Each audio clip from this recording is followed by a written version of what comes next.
Muchas gracias por acompañarnos nuevamente hoy aquí. Hoy me toca jugar en todas las posiciones porque mi colega y amigo Alfonso Capurro está con unas merecidas vacaciones, así que hoy la introducción la hago yo, la presentación la hago yo y las preguntas las respondo yo. Uno se da cuenta de lo valioso que es la gente cuando a veces no está. Ayer este trabajo dio un poco más de tarea que lo habitual, por lo menos para mí, pero por suerte el equipo con el que contamos, de muchachos jóvenes, ayer estuvo forzadamente hasta últimas horas, así que creemos que podemos plantearles algunas cosas interesantes. Bueno, la idea básicamente es repasar, como siempre, la situación económica del entorno del país, en particular la situación internacional y la situación regional, pero el primer mensaje que queremos poner sobre la mesa es que hay señales claras de desaceleración de la economía a lo largo de este año 2012 y prevemos que esas señales de desaceleración se consolidan de cara al 2013. Por lo tanto, como vamos a ver al final de la presentación, los mensajes o las recomendaciones que vamos a realizar cambian un poco de tono, de la precaución y de la prudencia que han sido un poco los mensajes que hemos estado marcando. Más bien empezamos a poner señales de qué prácticas o qué caminos se podrían tomar para enfrentar un escenario donde el crecimiento va a ocurrir, va a haber mayor crecimiento, vamos a estar en crecimiento económico, pero vamos a estar en un crecimiento sustancialmente menor al que veníamos registrando en los últimos años. Y básicamente eso se debe a un deterioro del escenario global que vamos a caracterizar rápidamente. Y por eso vamos a pasar revista a estos tres puntos. En primer lugar, mostrando que las perspectivas de las economías industrializadas son poco alentadoras y que hay buenos elementos para pensar que tenemos un periodo prolongado, algunos hablan de 5 años, algunos hablan de 10 años, donde la economía internacional va a estar sujeta a una situación económica menos favorable de lo que ha estado en los últimos 20 o 25 años. En segundo lugar, nos vamos a concentrar en las reacciones de los países emergentes, y eso es relevante para Uruguay porque son formadores de precios de productos de exportación de Uruguay, pero además son socios comerciales relevantes de Uruguay, en particular Brasil y Argentina. Vamos a anotar algunos eventos climáticos que están teniendo transitoriamente un efecto favorable sobre los precios de exportación uruguayos. Y finalmente vamos a volver a enfatizar los riesgos de la desincronización macroeconómica a la cual la economía uruguaya se expone ante un cambio de ciclo y con un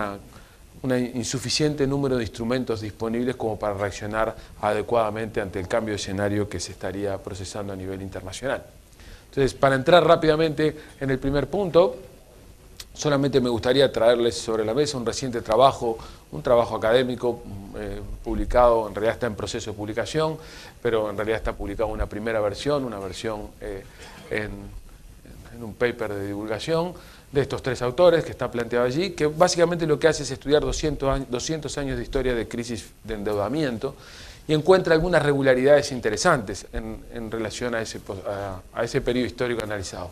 Analizan 26 episodios de sobreendeudamiento de economías en el mundo,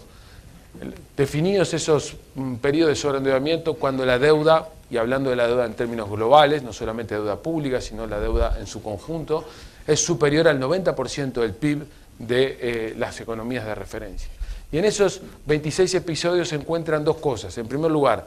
que episodios de sobreendeudamiento están relacionados con crecimientos posteriores al proceso de sobreendeudamiento de casi 1% menor al que se venía registrando en el periodo anterior. O sea que hay una correlación, hay una relación, cuya causalidad no vamos a discutir aquí, que indica que cuando hay proceso de sobreendeudamiento en las economías, los crecimientos esperados en los periodos siguientes son menores. Eso es un elemento importante porque, como vamos a ver enseguida, estamos atravesando un periodo claramente de sobreendeudamiento en las economías industrializadas. En segundo lugar, 20 de esos 26 episodios duraron más de una década a lo largo de estos últimos 200 años. La duración promedio es de 23 años, y además, en 11 de ellos, las tasas de interés reales fueron, en el periodo inmediato posterior, menores o iguales a las que se dieron durante el evento de manifestación de la crisis. Todas estas son informaciones relevantes. ¿Por qué? Porque esta es la situación que atraviesa el mundo hoy. Estos son los niveles de endeudamiento de las economías emergentes y de las economías avanzadas, de una muestra de ellas, que indican que el periodo que estamos atravesando es un periodo de exagerado sobreendeudamiento de las economías. ¿Esto qué nos indica? Que muy probablemente en los próximos años vamos a atravesar un periodo de bajo crecimiento, y cuando digo bajo crecimiento en relación a lo que vimos en los últimos 20 años de las economías industrializadas. Y eso tiene consecuencias determinantes sobre la economía internacional, y además es muy probable que las tasas de interés permanezcan en niveles bajos en términos reales en los próximos años como consecuencia de las acciones de política que van a ser necesarias desplegar o van a ser necesarias mantener para evitar que el fenómeno de bajo crecimiento se prolongue o se transforme en una depresión. Esto es un elemento importante porque el mundo ha funcionado en los últimos 25 años básicamente con una locomotora, esto lo hemos dicho en varias oportunidades, que ha sido el consumo norteamericano. Y, en principio, ese consumo norteamericano, que como vamos a ver enseguida se recupera, no va a estar en condiciones de liderar el crecimiento de manera sostenida en los próximos años. Incluso, como muestran los indicadores del Fondo Monetario recientemente publicados en julio, en un escenario benigno del escenario internacional, o sea, asumiendo que no hay shock extremos severos por venir en las situaciones financieras de los países industrializados, la trayectoria de la deuda de los países industrializados va a continuar, y esa va a ser la principal razón por la que esto se va a transformar en un lastre para el crecimiento como consecuencia de los ahorros que las economías industrializadas van a tener que desplegar una vez que la amenaza de la depresión quede detrás, con el propósito de superar estos fenómenos de sobreendeudamiento. Mientras este fenómeno de sobreendeudamiento de los industrializados ocurre, los países emergentes exhiben tasas de endeudamiento sustancialmente menores, incluso en relación a su pasado reciente, lo que va a dar lugar a que muchos de estos países practiquen políticas anticíclicas, algunas de ellas decididamente expansivas de sus mercados interiores, que en principio le van a dar al mundo un mínimo sostén para el crecimiento, pero que también van a cambiar las reglas de juego del comercio internacional, algo que es relevante para países pequeños, porque los mercados interiores van a ser mucho más relevantes para sostener el crecimiento de estos países de lo que han sido hasta ahora el mercado internacional, precisamente porque las economías avanzadas van a atravesar periodos de bajo crecimiento asociados a esta crisis de sobreendeudamiento. Esa es la razón principal por la que el fondo ha estado sistemáticamente corrigiendo a la baja sus proyecciones de crecimiento desde hace aproximadamente un año y medio. Fíjense que las perspectivas de crecimiento para el 2012 eran 4,5, hoy están un punto porcentual por debajo, y las perspectivas de crecimiento para el año que viene también han sido sustancialmente corregidas a la baja. O sea, existe un consenso que el escenario internacional va a estar dominado por lo menos en los próximos 2 años, pero muy probablemente por la evidencia que Reinhardt y Rogoff muestran, por los próximos 5 años, en un contexto de un crecimiento sustancialmente menor que el que vimos en la última década previa a la crisis del subprime en Estados Unidos. Ese es el contexto o si ustedes quieren, la fotografía de la economía internacional en la cual la economía norteamericana y la economía europea se desenvuelven manejando su manejo de corto plazo, sus decisiones más de corto plazo, que son las que vamos a considerar rápidamente. En ese contexto internacional o con ese telón de fondo de la economía internacional, ¿qué ha estado ocurriendo en la economía norteamericana más recientemente? Bueno, como ha dicho el señor Ben Bernanke, presidente de la Reserva Federal, la recuperación de Estados Unidos sigue siendo decepcionante. La economía está creciendo, pero está por debajo de la tasa de crecimiento de los últimos 50 años. Las ventas minoristas se están recuperando, pero no al ritmo suficiente como para compensar las caídas que se registraron a lo largo de el periodo más duro de la crisis entre 2008 y 2009, y sobre todo, como hemos enfatizado en varias oportunidades, el mercado laboral no termina de recuperarse y de consolidarse, y esta sigue siendo una variable crítica para analizar el futuro de la economía norteamericana. Fíjense que estos son el ritmo de creación de puestos de trabajo que la economía norteamericana viene desarrollando recientemente. El último dato que tenemos es el que se conoció hace unas semanas en términos de los datos de julio, que da unos 150.000 puestos de trabajo creados. Pero en los 3 meses anteriores los datos estaban entre los 80.000 y los 90.000 puestos de trabajo. Si la economía norteamericana no logra crecer por lo menos alrededor de los 150, 200.000 puestos de trabajo mensuales, no va a estar en condiciones de cubrir los aumentos de la oferta de trabajo que se procesan por crecimiento vegetativo. O sea, Estados Unidos requiere al menos tasas de crecimiento de recuperación del mercado laboral de puestos de trabajo de esta magnitud para ir dando espacio a las nuevas personas que se integran al mercado laboral si es que el crecimiento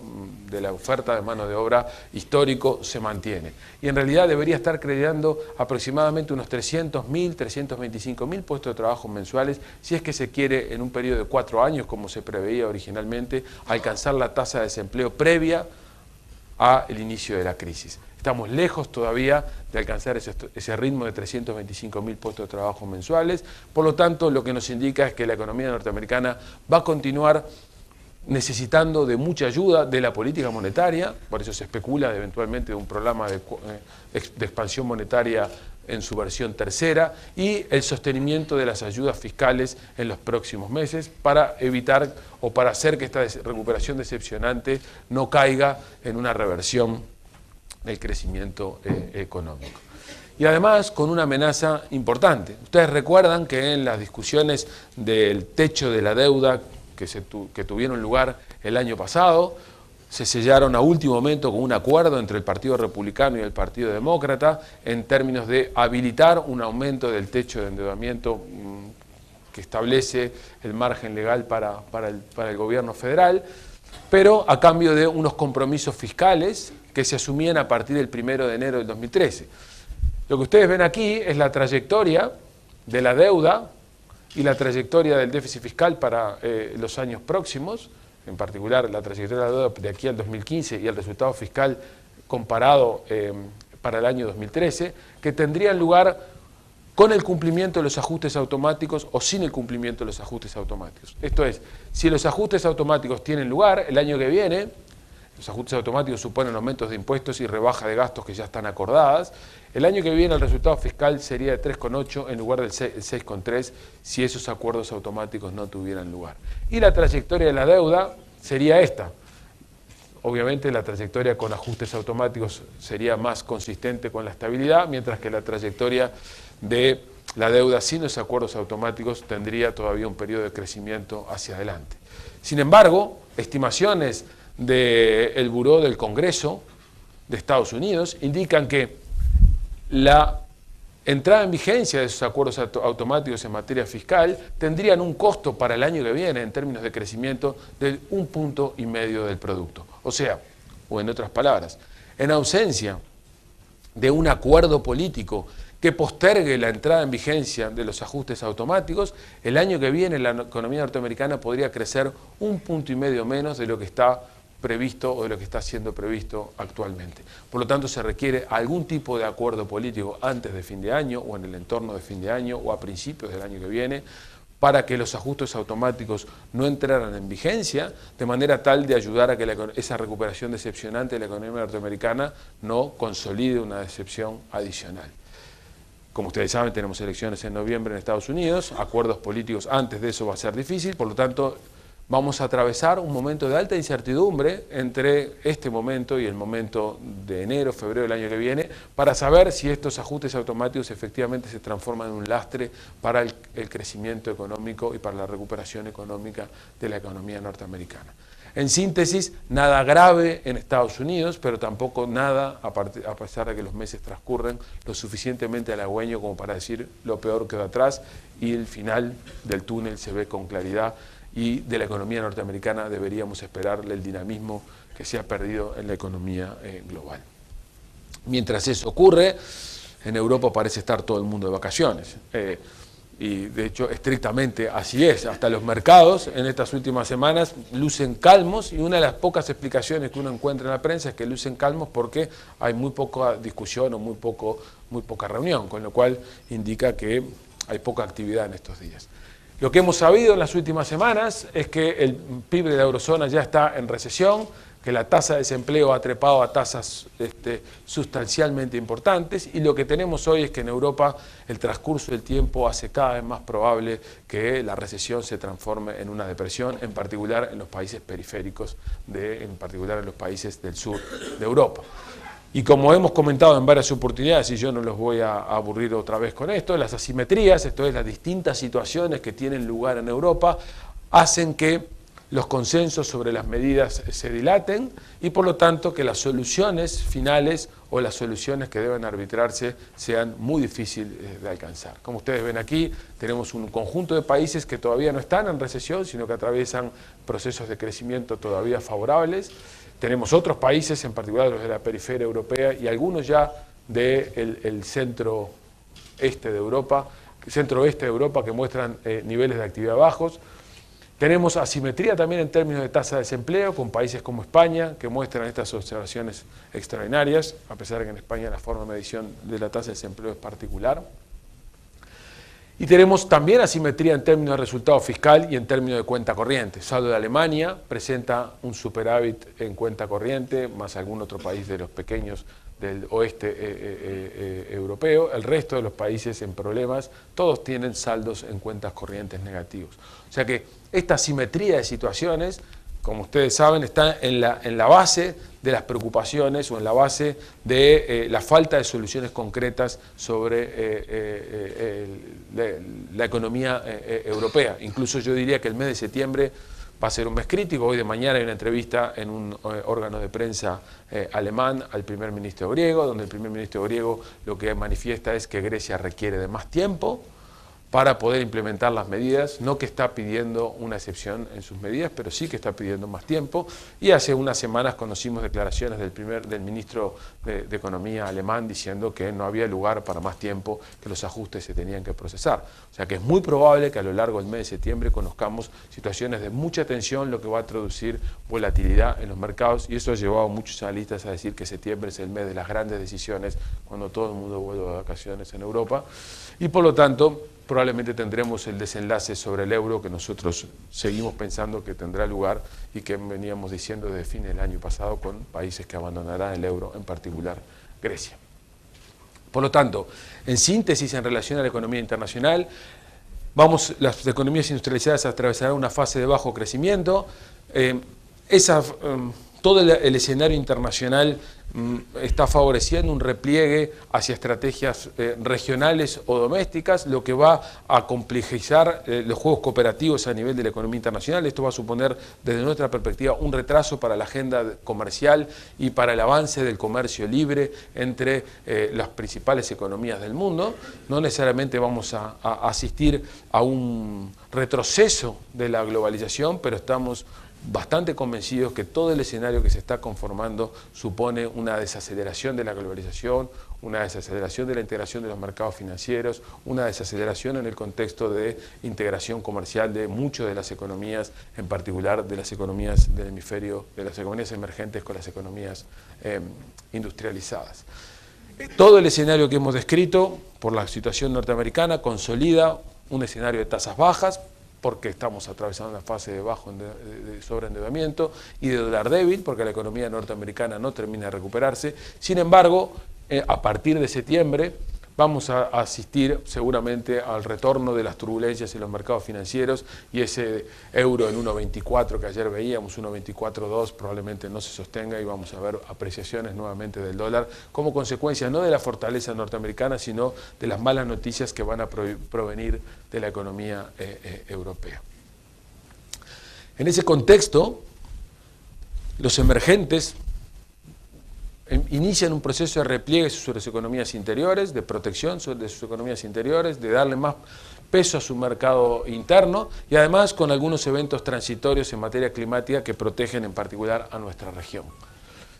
Esta es una fotografía muy sintética y muy esquemática del estado de situación comparado de 4 economías de los BRICS, de 4 economías emergentes en 2007 y en 2012. Y todos esos indicadores muestran que, si bien no dramáticamente, las economías emergentes están en peor situación hoy de lo que lo estaban en 2007. Las economías, todas ellas, crecen menos de lo que crecían en 2007, sus saldos en cuenta corriente se muestran deteriorados en relación a lo que eran los saldos en 2007, y la situación fiscal, salvo en Brasil, está peor en todos los países que estamos considerando, y la deuda pública está más o menos igual o peor en la mayoría de los países. Con una particularidad, India debemos empezarla a retener en la cabeza, porque India exhibe un conjunto de desequilibrios que hacen que probablemente tengan menos margen de maniobra para enfrentar el cambio de escenario internacional de lo que lo tienen los otros. Exhibe un déficit en cuenta corriente importante, exhibe un déficit fiscal importante y además una tasa de inflación que ronda el 5% y además con inflación sobre alimentos del orden del 10%, que es una variable muy relevante para la economía india. India va a tener bastante menos margen de maniobra para virar sobre sus mercados interiores y probablemente para sostener su tasa de crecimiento en los próximos años, con lo cual una de las noticias que podríamos tener, no ahora, probablemente tampoco en 2013, pero sí una perspectiva mayor de prolongarse este escenario de bajo crecimiento global, es que la economía india podría ser una fuente de dificultades o una fuente de incertidumbre para la economía internacional. Mientras eso ocurre, la noticia que de alguna manera se consolida o que toma un estado mucho más evidente es que China en su plan quinquenal acaba de declarar, virando lo que han sido sus históricos mensajes, prácticamente 50 años poniendo como énfasis de sus planes quinquenales la infraestructura y el desarrollo y un periodo corto donde la reducción de las inequidades sociales formaba parte de su prioridad. Su actual plan quinquenal tiene como fundamento central rebalancear el crecimiento, dándole más importancia al crecimiento hacia adentro. Tiene margen para hacerlo, tiene margen de política monetaria, tiene un tamaño de mercado considerable, pero seguramente eso se va a traducir en un menor ritmo de crecimiento de lo observado hasta el presente, aunque China seguramente va a liderar este rebalance de crecimiento hacia adentro que los emergentes van a poner sobre la mesa. En ese contexto de desaceleración y de países mirando sobre su mercado interior, Brasil muestra claramente desde septiembre, octubre del año pasado este cambio de estrategia porque la desaceleración ha venido teniendo lugar en forma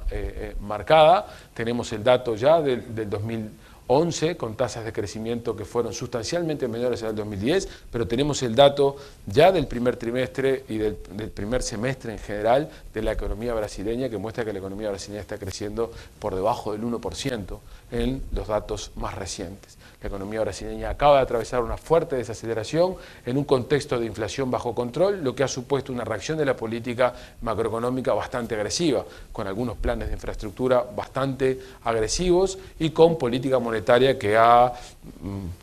sido marcadamente expansiva y que promete seguirlo siendo como las expectativas de Bloomberg lo indican, mostrando que la tasa Selic se mostraría sobre fin de año todavía en niveles más bajos. Sin embargo, ninguno de los indicadores de actividad que conocemos, el indicador mensual, el indicador adelantado mensual de actividad económica, muestran que ninguna de estas medidas todavía ha tenido efectos con datos conocidos hasta el primer semestre del año. Conclusión, las medidas podrían no haber madurado, pero lo más importante es que para que la economía brasileña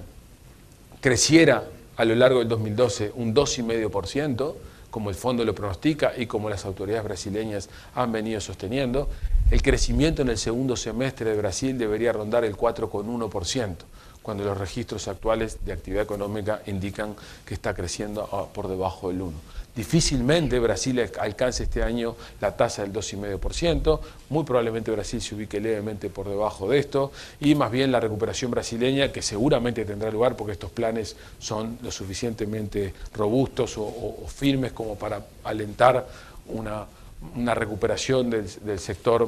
de infraestructura, y además las medidas de protección que están teniendo lugar protegen a la industria, y además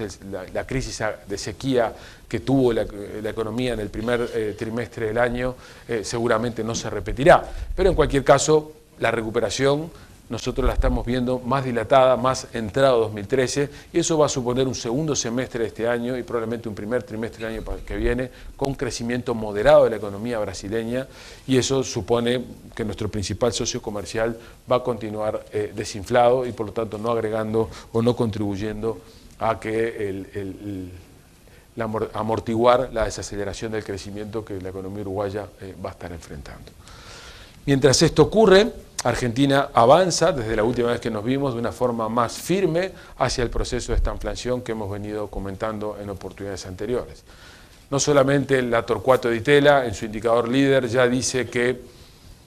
con la evidencia que tiene reunida, hay un 95% de probabilidad de que Argentina ingrese en recesión en el segundo semestre del año, sino que los indicadores, incluso estimados por el INDEC, por el EMAE de junio y el estimador mensual de actividad, ya indican contracciones importantes de la actividad industrial y de la actividad en su conjunto. Como si eso fuera poco, y tomando en cuenta el indicador de salario nominal como un proxy de la inflación, ya todo el mundo termina de reconocer que la inflación verdadera en Argentina no es la que el INDEC informa, sino que se parece a esto que los niveles de evolución de salario nominal vienen indicando, en el entorno del 25-30%, lo cual indica que la economía argentina está claramente en un escenario de bajo crecimiento, si no es que amenazando ingresar en recesión y de alta inflación. Por lo tanto, nuestro escenario regional va a seguir estando caracterizado por una situación de bajo crecimiento brasileño, con una recuperación todavía por venir en Brasil, y de una economía argentina que no va a traer ninguna noticia positiva sobre la economía uruguaya, sino más bien una actividad muy marcada por la baja, por su debilidad, y con medidas que van a continuar intentando alentar al mercado interno a evitar que esa baja de actividad tenga lugar. La noticia positiva que proviene del mercado internacional en la coyuntura actual es la sequía que está teniendo lugar en el norte de Estados Unidos y que también está teniendo lugar en Rusia y en Ucrania. Eso le ha estado tonificando los precios de los alimentos. De hecho, estas son las condiciones de cultivo que en Estados Unidos, publicado por el USDA, mostrando cómo era la comparación hace un año y la situación actual. Las condiciones de cultivo son sustancialmente peores hoy de lo que eran hace un año, y eso explica en parte esta trayectoria divergente de los precios de los commodities agrícolas y la evolución de otros activos como los activos bursátiles. Lo que hemos estado observando en las últimas semanas es un rally de los precios de los commodities agrícolas, en particular de los granos, en particular de la soja, en particular del maíz y el trigo, como consecuencia de factores estrictamente climáticos que tienen lugar, insisto, en el norte, en Estados Unidos y en el norte de Europa. Por supuesto, estos son factores transitorios, y por lo tanto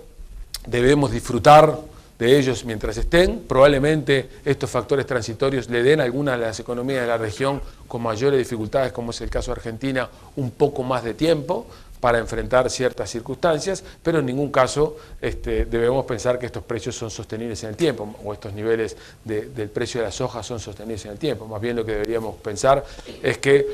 el ajuste se va a procesar, seguramente cuando la crisis climática llega a su fin, seguramente en aproximadamente unos 9 o 10 meses, cuando la cosecha del hemisferio sur esté disponible. Por lo tanto, la síntesis que podemos plantear sobre la economía de los países emergentes es: los emergentes van a intentar reorientar su crecimiento sobre sus mercados interiores. China y Brasil tienen margen para hacerlo. Eso va a suponer cambios en la regla de juego de la economía internacional, porque el proteccionismo y las acciones decididamente impulsoras de la actividad doméstica en economías grandes, en particular en una de nuestros principales socios comerciales, van a dificultar nuestra inserción externa, o van a hacer más compleja nuestra inserción externa, nuestro flujo de comercio hacia alguno de estos países. No necesariamente hacia China, donde nuestra provisión es esencialmente de bienes primarios y donde probablemente la protección o la orientación del mercado interior no tenga consecuencias significativas sobre nuestras exportaciones de alimentos. Factores climáticos, como les decía recién, van a mantener extraordinariamente los precios de los granos a lo largo de los próximos 10 a 12 meses, y ello le permitirá comprar tiempo a economías como la Argentina. Pero lo que es importante,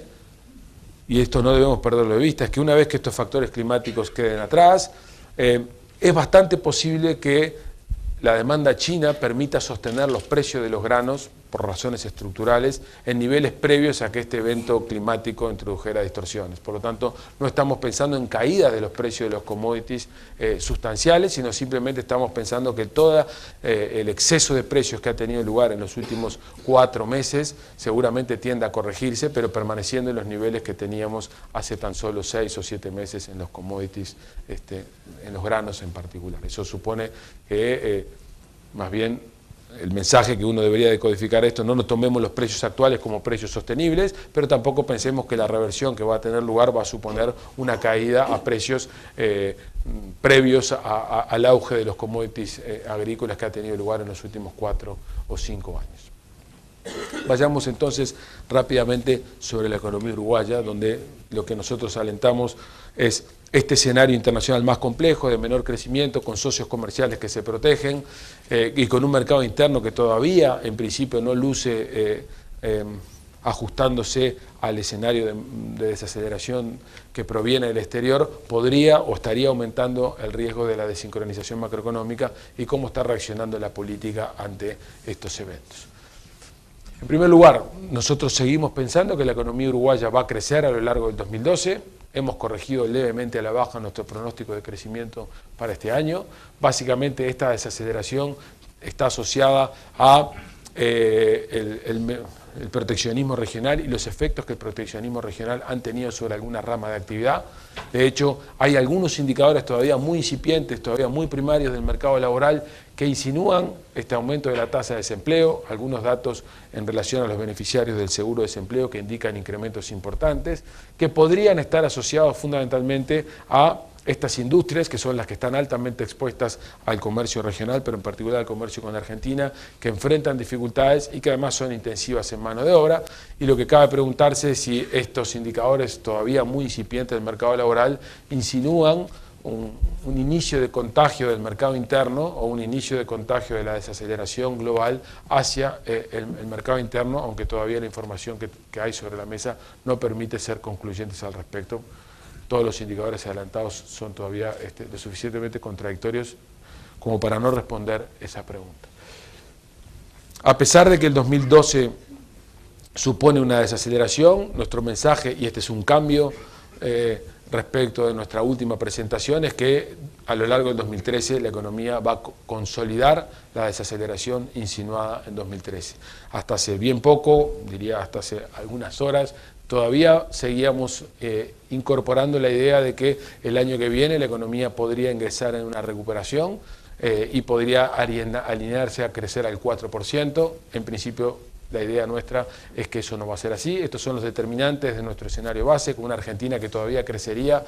aunque en forma bastante menor a lo que lo venía haciendo, un Brasil que finalmente logra recuperarse en el año que viene y una situación de mercado interno donde los salarios siguen creciendo todavía. Con ese escenario, Uruguay crecería en torno del 3,2%, pero un escenario alternativo que no debemos descartar es un escenario de recesión en Argentina, o prácticamente de estancamiento en Argentina, que tendría consecuencias para Uruguay no despreciables, aún manteniendo casi todos los supuestos que impactan nuestro modelo de crecimiento en forma casi idéntica respecto al caso anterior, donde nuestra actividad podría crecer el año que viene 2,1%.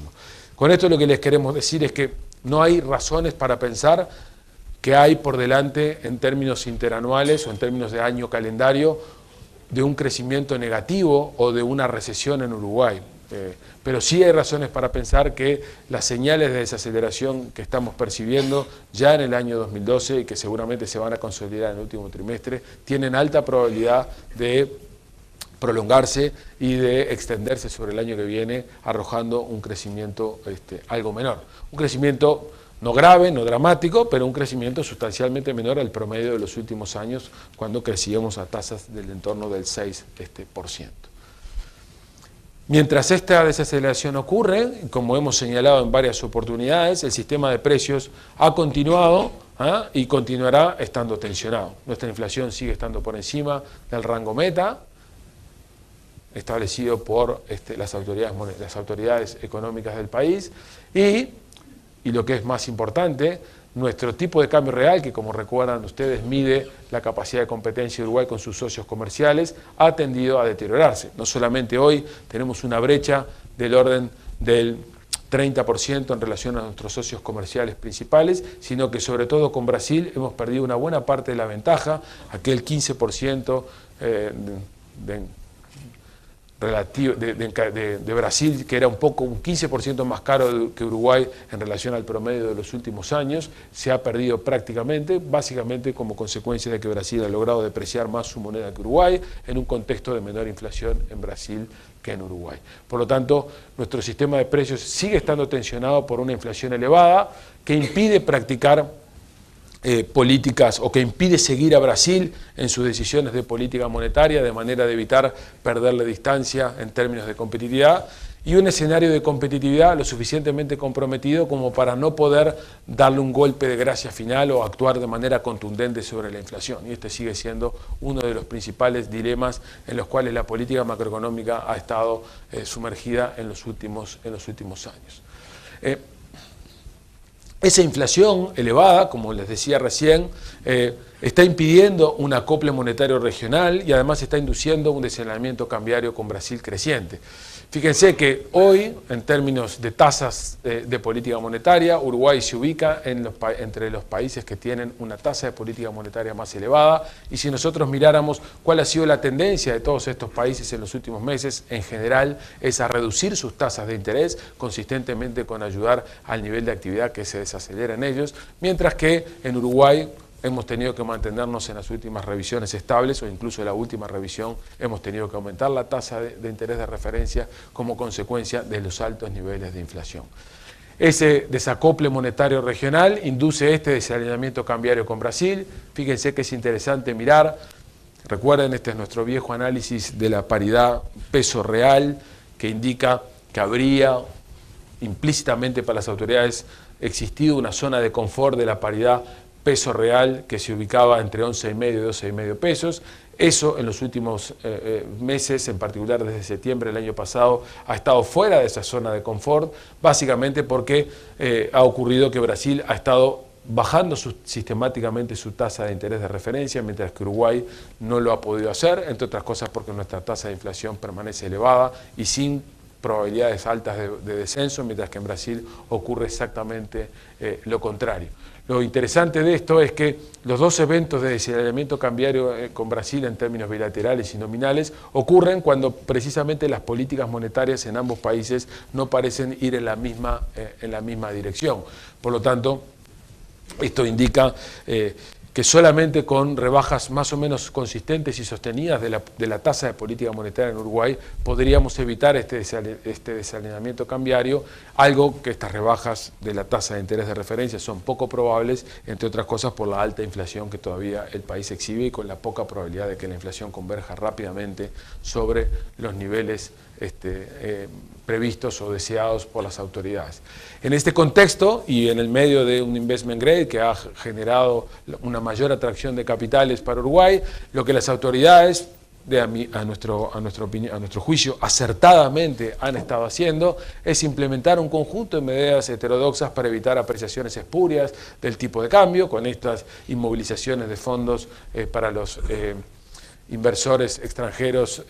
o no residentes que se colocan en títulos en moneda nacional, lo cual, como todos sabemos, son medidas relativamente eficaces a corto plazo, que tienen efectos transitorios, que no tienen efectos duraderos y que por tanto son una buena medida para administrar situaciones de estrés ante un escenario muy específico como el que generó el flujo de capitales sobre los títulos uruguayos. Pero estas medidas e incluso la situación que yo describí en términos de las restricciones de la tensión del sistema de precios hacen que no exista mucho margen para seguir recurriendo a este tipo de medidas y que por lo tanto una buena parte de la gestión de la tensión de precios se traslade a otras políticas, en particular a la política de ingresos y a la política fiscal. Un solo comentario que nosotros lo habíamos hecho, de hecho Alfonso lo había hecho con la prensa en la semana pasada y que ayer, por lo menos la información que yo escuché esta mañana parecen confirmarlo, es que estas medidas que si bien el viernes pasado tuvieron efectos en términos concretos en relación a la menor demanda por títulos en moneda nacional emitidas por el Banco Central, ayer precisamente en la emisión de letras de tesorería del gobierno produjeron exactamente el efecto contrario, con un aumento de la demanda de títulos en moneda nacional para plazos un poco más largos, con lo cual el riesgo que tenemos aquí de este tipo de medidas, y hay que vigilarlas, es una inversión de la curva de rendimientos, provocando un desplazamiento de los inversores que ven estos impuestos o estas retenciones de capitales como una afectación de su rentabilidad y se desplacen desde los títulos más cortos a títulos un poco más largos, que son los que está emitiendo precisamente el gobierno a través de la letra de tesorería. Y esto podría provocar, podría tener como consecuencia generar la patología de provocar reversiones de la curva, de las curvas, y ahí habrá que ver cómo terminan de reaccionar los inversores institucionales uruguayos y esto están en condiciones de corregirlo. Por lo tanto, si la atención está trasladada sobre otras políticas, miremos en un momento, en dos momentos, muy rápidamente, qué podemos esperar de la política de ingresos y de la política fiscal a corto plazo. En primer lugar, el primer mensaje que debería ser razonable trasladar es la política de ingresos debería alinearse rápidamente a las restricciones macroeconómicas, a este riesgo de desincronización macroeconómica que yo venía aludiendo. Básicamente, ahora sí, en el conjunto de discusiones de acuerdos salariales que se abren o que se están procesando ya desde junio pasado, dando lugar a que la productividad sea una variable crítica. De hecho, el 93% de las ramas van a estar discutiendo o están discutiendo desde junio la renovación de sus acuerdos salariales. El gobierno ha propuesto que estos acuerdos sean otra vez de duración larga, mostrando, combinando estos acuerdos inflación esperada, apuntando al centro del rango meta del Banco Central, que tiene dificultades de credibilidad como consecuencia de los incumplimientos que han tenido hasta ahora, y a componentes macro y sectoriales de productividad, con todas las dificultades que tienen estos componentes de macro y sectoriales de productividad, porque los indicadores que hay disponibles en la estadística nacional para armar estos indicadores son de muy mala calidad. Y eso es probablemente la razón por la que el Poder Ejecutivo ha promovido que las discusiones traten de orientarse a nivel de empresa, pensando que, dado que es difícil construir indicadores de productividad a nivel de rama, se pueda resolver esto a nivel de empresa, incluso alentando que existan cláusulas de salvaguarda y correctivos ante desalineamientos de los precios. En cualquier caso, lo que deberíamos esperar o lo que deberíamos observar es que esta aproximación muy grosera aquí a la productividad comparada con la evolución de los salarios no tuviera este comportamiento en los próximos años. Como vemos aquí, la tasa de crecimiento de los salarios reales ha estado muy por encima de lo que es un indicador de productividad aparente global de la economía. Si bien es cierto que los salarios han estado recuperándose para alcanzar los niveles previos a la crisis del 2002, esa recuperación de los salarios ya ha tenido lugar y por lo tanto a los efectos de evitar tensionar más a la política monetaria o de tensionar más al sistema de precios, en realidad es fundamental que los acuerdos que se celebren tengan un estricto alineamiento a la evolución de la productividad. Cualquier desvío de ramas importantes, de ramas que tienen efectos hacia adelante y hacia atrás en términos de formación de precios, de un ajuste de salarios que siga la productividad, va a contribuir a tensionar el sistema de precios, lo cual va a hacer que la desincronización macroeconómica se vuelva más profunda y que el ajuste recaiga excesivamente sobre el tipo de cambio real de la economía, cuando la economía deba corregirse. El último comentario tiene que ver con la situación fiscal del país. En las últimas semanas, varios colegas nuestros han estado incursionando en esta discusión. Con algunos de ellos creemos que tenemos algunos matices en relación al enfoque que le están dando. En primer lugar, nuestra visión es que no hay ninguna razón para pensar que la situación fiscal del país constituye una amenaza ante un evento internacional no esperado. Salvo un shock externo muy severo, muy agudo y prolongado en el tiempo, la posición fiscal que tiene el país hoy no es una posición fiscal que deba alarmarnos. Tenemos una situación fiscal con un déficit consolidado del entorno del 1% del producto. Tenemos que reconocer que la expansión del gasto en Uruguay en los últimos años ha sido a cuenta de recaudaciones extraordinarias, esto es, el gasto no ha estado creciendo en función de unas expectativas de recaudación que no se cumplen, sino que ha estado simplemente creciendo gastándose todo lo que recaudaron en exceso de lo que de lo que pensaban recaudar, o sea, haciendo uso del espacio fiscal, como las autoridades económicas han estado llamándole a esta práctica. Sin embargo, lo que tenemos que ser conscientes es que el gasto primario ha estado creciendo casi 2 puntos por encima del producto en el periodo 2006-2011. Y este es uno de los matices que es importante destacar en relación a algunos de los colegas que han estado incursionando en el análisis. Cualquier análisis de desvío fiscal en términos de su sostenibilidad en el tiempo es mucho más razonable hacerlo desde el periodo 2006-2011 que hacerlo desde el periodo 2003-2011, porque el nivel de gasto público del 2003 era un nivel absolutamente inusual y absolutamente influenciado por un conjunto de condicionamientos que habían tenido lugar a lo largo de la crisis del 2002. Esto es, el gasto público, el peso del gasto público o el monto del gasto público en Uruguay en el 2002 no era el que pueda ser argumentablemente sostenido a largo plazo, sí el del 2006 en adelante, cuando muchos de los eventos que habían tenido lugar en términos de precios relativos habían quedado atrás, y por lo tanto el análisis hay que iniciarlo desde este momento. Pero más importante que esto es que si bien la política fiscal no es una amenaza para la estabilidad, salvo la ocurrencia de un shock extraordinariamente grave, debemos reconocer que la política fiscal no ha tenido como principal objetivo la estabilización del ciclo económico. Su prioridad o sus objetivos han sido múltiples, entre los cuales uno de ellos, no despreciable, pero uno de ellos ha sido el de contribuir a la estabilidad del ciclo. Fíjense, esta es la trayectoria del PIB observado, efectivamente, esta es la trayectoria del PIB que de alguna manera casi todos los analistas de Uruguay coincidimos que es la trayectoria más o menos sostenible a largo plazo del 4% anual. O sea, esta debería haber sido la tasa de crecimiento del PIB si el PIB hubiera crecido al 4% en lugar de lo que efectivamente creció. Y esto, que está aquí abajo, son dos reglas o dos ejercicios hecho uno sobre los egresos primarios y otro sobre el resultado fiscal. Esta es la evolución de los gastos ejecutados que efectivamente tuvo lugar y esta es la evolución de los gastos que habrían tenido lugar si el gobierno hubiera tenido una regla en la cual los gastos primarios hubieran crecido a lo que creció el Producto Bruto Interno, a lo que crece el Producto Bruto Interno a largo plazo, o sea, si hubieran crecido al 4% anual. ¿Ah? Y aquí lo mismo, en lugar de gasto público, hacerlo para el resultado fiscal comparado. Este es el resultado fiscal efectivamente observado, menos 0,9 del PIB, resultado fiscal consolidado, no el primario, sino el global. Y este es el resultado fiscal que el país tendría si los gastos del país, los gastos públicos hubieran crecido al 4% anual. Esto es, si los gastos públicos hubieran crecido a la tasa de crecimiento del producto de largo plazo o a la tasa tendencial del crecimiento del producto. Como ustedes ven, hay un desvío de casi 2,5 puntos del producto, no de 3 o de 4 o de 5, como algunos otros colegas han dicho, en relación a esta brecha que se produciría entre el resultado fiscal observado y el potencial, digamos. Es una brecha de 2,5 puntos.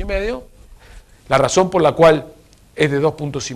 y no de 4 de 6 es porque el periodo de análisis que nosotros estamos considerando es justamente haber practicado este ejercicio del 2006, 2007 en adelante y no desde antes, porque entendemos que el nivel de gasto anterior era no necesariamente comparable. Y por lo tanto, efectivamente, uno puede decir y puede argumentar que el país podría haber ahorrado 2,5 puntos del producto para enfrentar eventuales situaciones más complejas en el futuro en relación a lo que lo ha hecho. A este argumento, o a esta observación, que en realidad también es pertinente, no solamente para enfrentar situaciones complejas en el futuro, sino también es pertinente para haber contribuido o haber ayudado a la política monetaria en su combate a la inflación, porque en realidad la política fiscal ha sido más expansiva de lo que podría haberlo sido si hubiera seguido una regla y esto hubiera ayudado a que el sistema de precios estuviera menos tensionado. A este argumento el gobierno contesta, o las autoridades económicas han formulado dos tipos de argumentos que por lo menos deben ser tenidos en cuenta, por lo menos deben ser puestos sobre la mesa. El primero es que hay aproximadamente 1,5 puntos de esos 2,5 puntos de desvío que constituyen reaseguros comprados por la política económica. ¿Qué quieren decir esos reaseguros? Un punto aproximadamente tiene que ver con un punto de ese punto y medio que el gobierno sostiene que son reaseguros, tiene que ver con la cobertura energética por el fondo energético. Y otro medio punto son atribuibles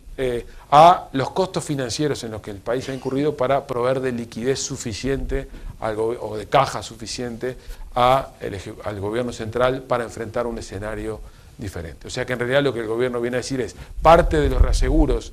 que una situación fiscal mejor de la que tenemos habría tenido, están incluidos acá porque hoy tenemos más caja de la que tenemos y hoy tenemos una cobertura de la situación energética mejor de la que teníamos. Mi punto final, solamente para poner en contexto, es cualquier análisis que se haga del desvío fiscal no puede dejar de considerar los argumentos de economía política. Los economistas no podemos dejar de razonar en términos de que existen restricciones políticas para la acción de política económica en cualquier gobierno. La única pregunta que uno se formula es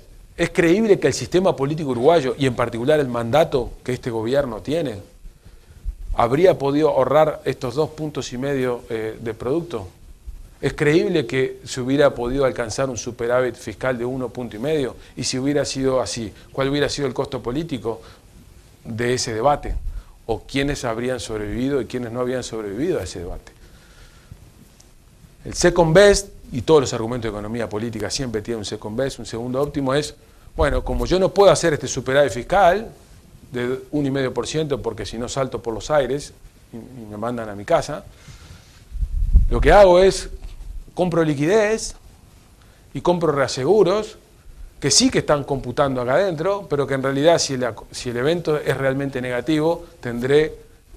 los mismos recursos o parte de los mismos recursos de los que podría haber tenido si hubiera jugado una política más alineada. Yo creo que eso es correcto y hasta ahora es posible defender esa tesis, hasta este punto en que hemos llegado, es posible defender esa tesis porque la situación económica del país lo permitió. Lo que es diferente a partir de ahora es que la desaceleración económica que se insinúa y el escenario mucho más complejo internacional que se insinúa ya no da más lugar para que estos argumentos de economía política pesen. Llegamos a un punto en el cual esto es lo que ha ocurrido con el gasto público en Uruguay en los últimos años. La presión fiscal ha aumentado en casi 3 puntos del producto en relación al año 99 y sobre todo los gastos hoy son mucho más rígidos de lo que lo eran hace 10 años. Un evento exógeno extremo le resta mucho margen de maniobra al gobierno porque un 26% del producto hoy son gastos rígidos. Y por lo tanto, introducir ajustes sobre el gasto público en un contexto externo o en un contexto de shock externo significativo va a ser mucho más difícil acá de lo que lo era acá. Es verdad que una buena parte de los gastos públicos que están acá son protección social, pero esa protección social no va a ser posible sostener si el shock externo es significativo. Por lo tanto, de ahora en adelante, ante un escenario de desaceleración de la economía, es vital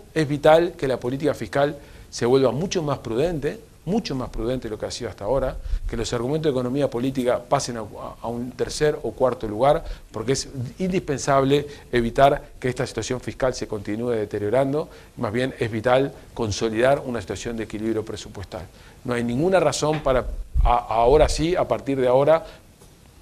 permitir desvíos adicionales. Entre otras cosas, porque la situación económica se volvió más compleja, pero sobre todo porque el margen de maniobra que tiene la política monetaria para actuar sobre el sistema de precios está hoy absolutamente reducido. Y por lo tanto, en ausencia de ayuda de la política fiscal, ahora sí, jugando un papel mucho menos expansivo de lo que lo ha venido haciendo hasta ahora, la inflación en Uruguay va a ser un problema y mientras más importante sea el problema de la inflación en un contexto de desaceleración económica, el ajuste del tipo de cambio real que va a hacer la economía va a ser más abrupto cuando tenga lugar. Por lo tanto, en síntesis, y los mensajes finales son, la economía se va a desacelerar en 2012 y eso se va a consolidar en 2013. Vamos a crecer a una tasa menor de la que hemos crecido en los últimos años, casi 2 puntos por ciento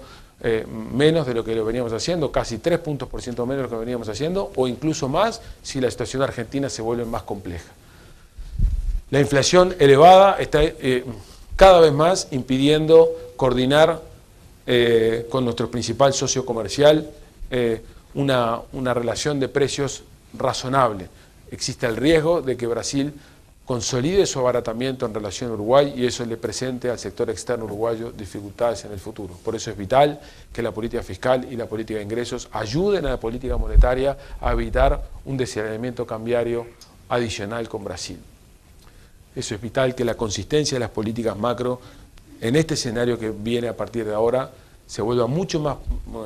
importante que hasta ahora, sino todo el ajuste que habrá que procesar en esta economía recaerán otra vez sobre el tipo de cambio real, alterando significativamente precios relativos e induciendo a mucha incertidumbre de los agentes.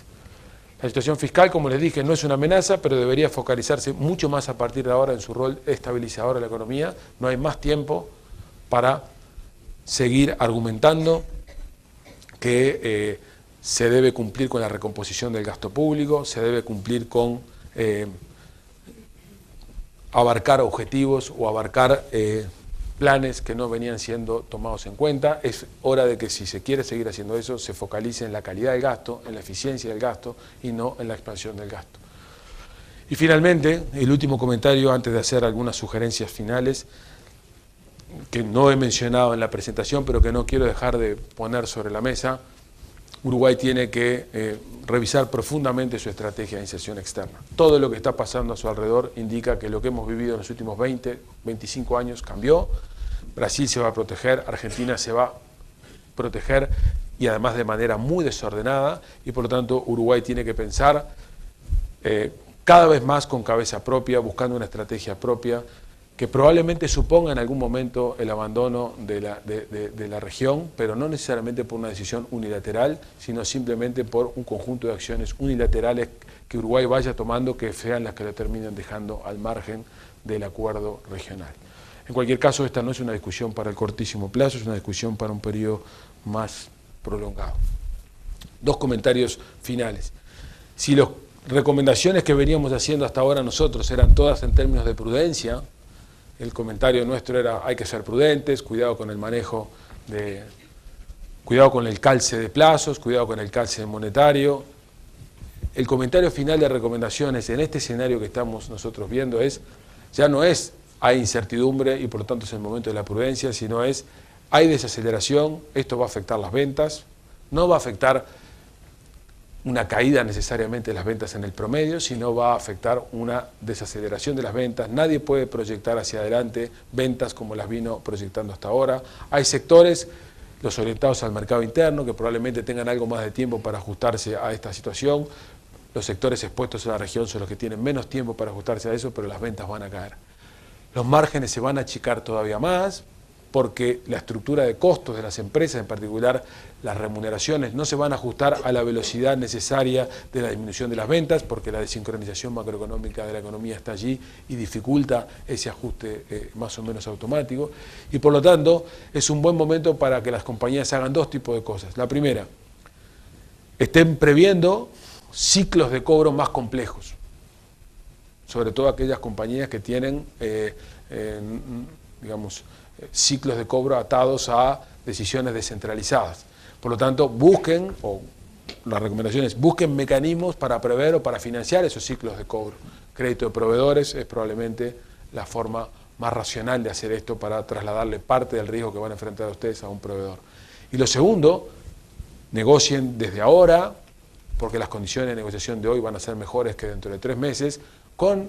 los agentes financieros, mecanismos de cobertura, para enfrentar un escenario de un poco más de estrés, porque la desaceleración va a tener lugar y en algún momento el ciclo financiero puede tener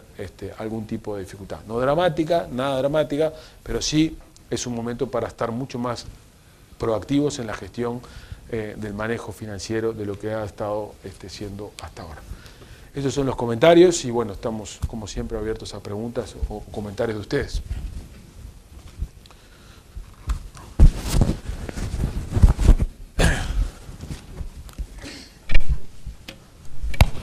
¿Una pregunta?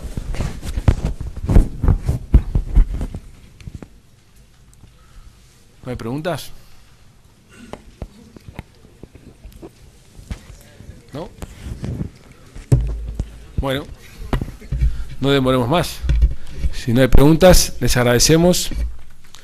y los convocaremos rápidamente. Gracias.